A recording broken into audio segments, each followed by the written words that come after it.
It was an ordinary evening when I first encountered her. My name is Jack, and I'd always considered myself an average guy with average dreams and ambitions. I worked as an accountant in a small firm in a city that buzzed with the relentless pace of life. I'd never been a man of adventure.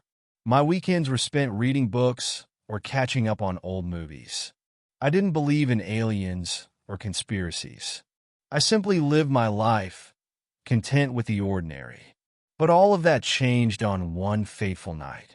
I had just left my office, the fluorescent lights dimming as the last few employees trickled out. I was on my way home, my mind already racing to tackle the ever-growing pile of laundry I had been avoiding for days. The night air was chilly, and the streets were eerily quiet. As I turned the corner, I stopped dead in my tracks. There, in the middle of the street, was a woman. She was unlike anyone I had ever seen before. Her skin was a glowing shade of silver, almost metallic, and her long, flowing hair shimmered with an iridescent sheen. Her eyes were large and almond-shaped, black and bottomless like the void of space. I could feel an otherworldly energy radiating from her, as if she didn't belong in this world. My heart raced, and for a moment I thought I might have had too much to drink, or maybe I was hallucinating.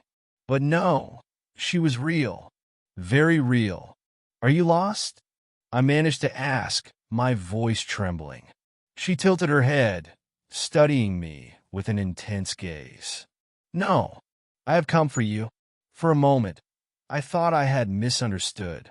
I blinked a few times, trying to make sense of her words. "What do you mean, come for me? Who are you?"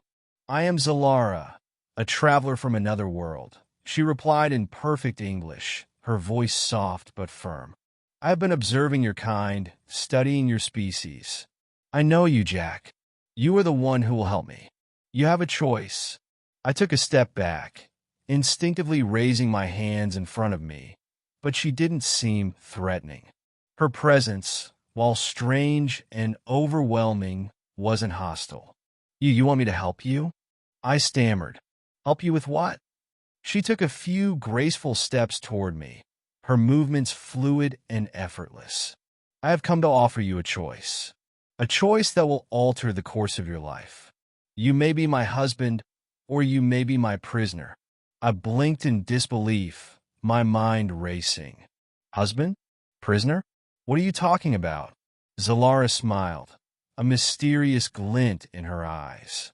"You see, where I come from, there is an ancient law that dictates that when a being from another world arrives on a new planet, they must choose a companion.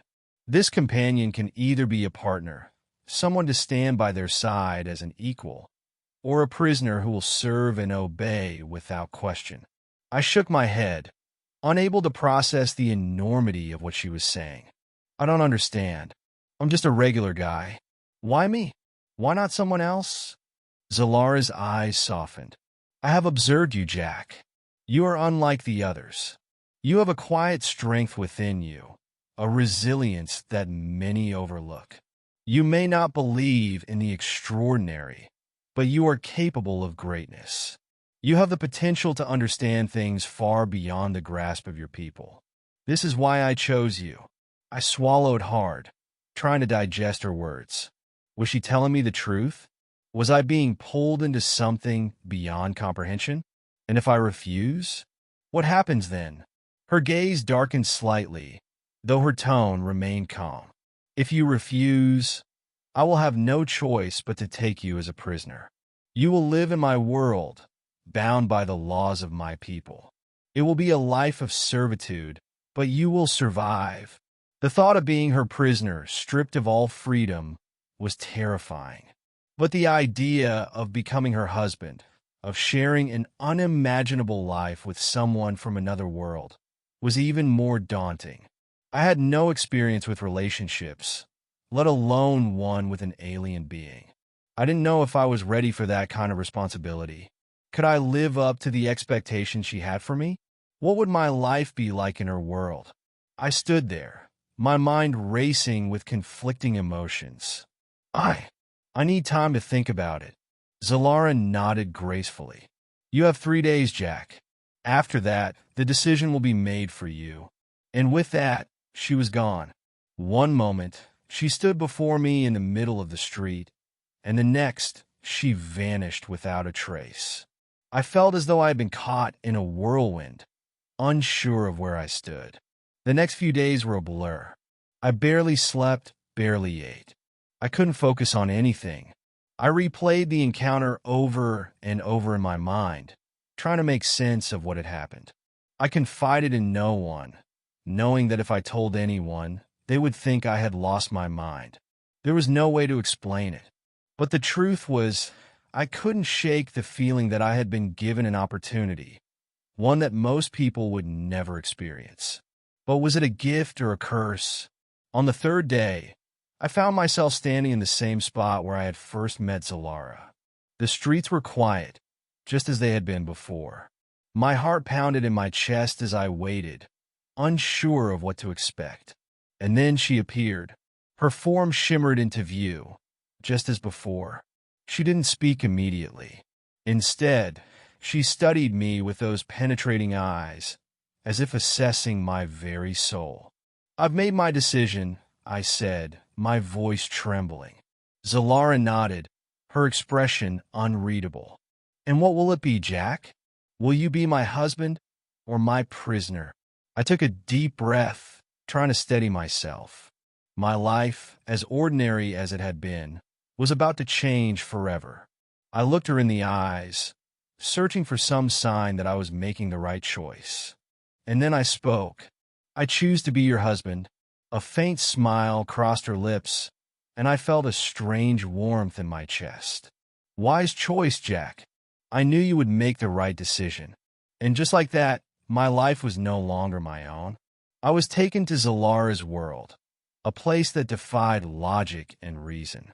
The laws of physics didn't apply the same way they did on Earth. Time moved differently. The architecture of the cities was beyond anything I could have imagined.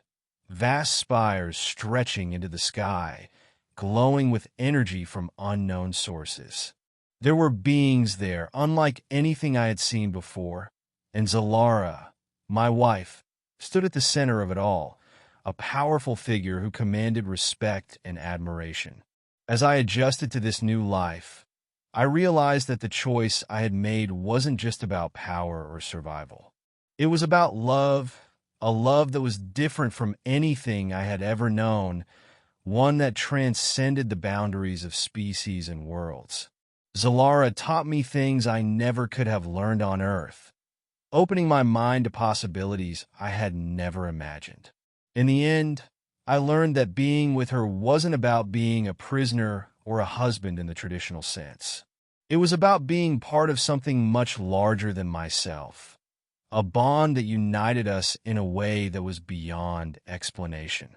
And so, my journey began, a journey that took me far beyond the ordinary life I once knew, into a world of endless possibilities, where the choice between husband or prisoner didn't matter anymore. We were equals, partners in a universe that was vast and full of wonder. I had chosen wisely.